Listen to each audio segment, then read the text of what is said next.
আজি সপ্তমী পূজা দুৰ্গা দেৱীৰ নৱপত্ৰিকা প্ৰৱেশেৰে আৰম্ভ সপ্তমী পূজা জুবিন গাৰ্গৰ প্ৰতিচ্ছবিৰ সন্মুখত বন্তি প্ৰজ্বলন কৰি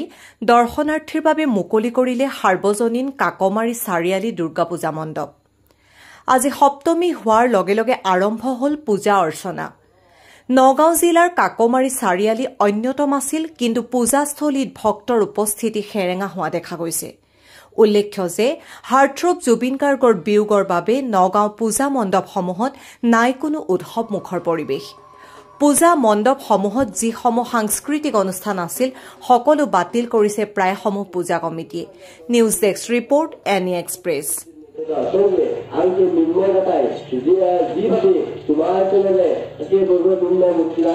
আমাৰ সপ্তমী পূজা হয় আৰু এই পূজা মানে ধুলকে মানে কি অইন কি বছৰ যেনেকৈ ধৰক আপোনাৰ পূজাখন যিটো উলহ মালহ আমাৰ পৰিৱেশ আছিলে এইবাৰ মানে বহুত হেৰেঙা কাৰণ জুবিন দাৰ মানে এটা অসমৰ ডাঙৰ এটা ক্ষতি হ'ল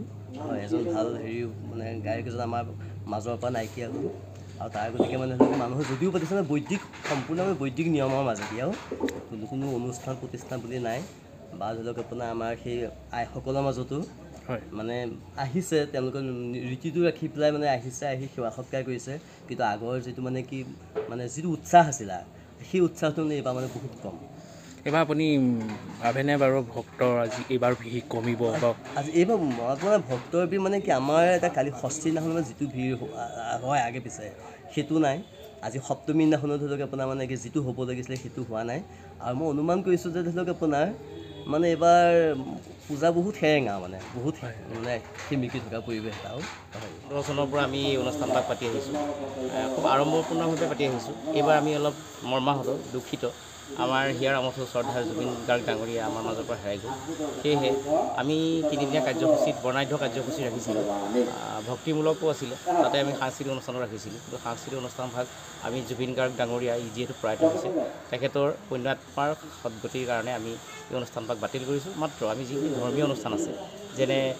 দিহানাম থাকিব বা আমাৰ যিটো কাৰ্যসূচী আছে ধৰ্মীয় সেই ধৰ্মীয় কাৰ্যসূচীত আৰু এভাগ আমাৰ সাবিত্ৰী সত্যবান পালা ভাওনা ভাগ অঞ্চলৰ গোটেই বাৰৈ হিচাপে মহিলাসকলৰ জৰিয়তে ছোৱালীবিলাকৰ হৈ আমি অনুষ্ঠানটো কৰিম গতিকে এই ধৰ্মীয় অনুষ্ঠানকেইটা বাহিৰে বাকী আমি জাক জমকতাৰ কোনো সাংস্কৃতিক অনুষ্ঠান ৰখা নাই তেখেতৰ আত্মাৰ সদ্গতিৰ কাৰণে আমি অনুষ্ঠানভাগ অনুষ্ঠিত এইবাৰ পাতিম এইবাৰ পূজা কেনেকুৱা হ'ব বুলি ভাবে পূজাটো কৈছোঁ যে এইবাৰ পূজা আমি মৰ্মাহত আমি পূজা উদ্যোক্তাসকলে কৈছোঁ প্ৰথম যে আমি পূজা পাতিছোঁ যদিও আমি যিহেতু ঈশ্বৰৰ পূজা সেৱা গতিকে ঈশ্বৰৰ সেৱাটো আমি কৰিবই লাগিব আৰু সেইভাগো আমি এৰিব নোৱাৰোঁ গতিকে আমি কৰিছোঁ অনুষ্টুপীয়া আমি ধৰ্মীয় অনুষ্ঠানখিনি ৰাখিছোঁ বাকী জাক জমকতা যিখিনি অনুষ্ঠান আছিলে সেই অনুষ্ঠানখিনি আমি বন্ধ কৰিছোঁ